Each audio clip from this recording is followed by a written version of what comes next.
Hello అందరికీ! ఇంట్లో మనము వీక్లీ వన్స్ అయినా పులిహోర చేస్తూ ఉంటాం కదా! ఏమోనండి నేనైతే వీక్లీ వన్స్ ఖచ్చితంగా పులిహోర చేస్తా అనమాట. కానీ టెంపుల్ స్టైల్ పులిహోర రావాలి అంటే మాత్రం ఈ టిప్స్ ఖచ్చితంగా పాటించాలి అనమాట. మెయిన్‌గా రైస్‌ని ఒక హాఫ్ ఎన్ అవర్ ముందుగా నానపెట్టుకొని వండాలి. అదేవిధంగా ఎక్కువ నీళ్లు పోసేసుకొని రైస్‌ని ముద్దలాగా వండకూడదు. కాస్త పొడ పొడలా ఉండేటట్టు చూసుకోవాలి.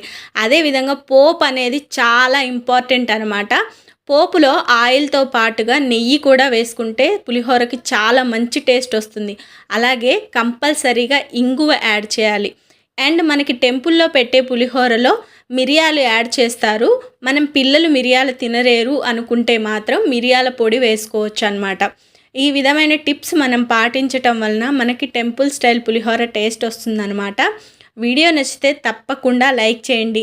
అండ్ కొత్త వాళ్ళు ఎవరైనా ఛానల్ చూస్తుంటే ఛానల్ని ప్లీజ్ సబ్స్క్రైబ్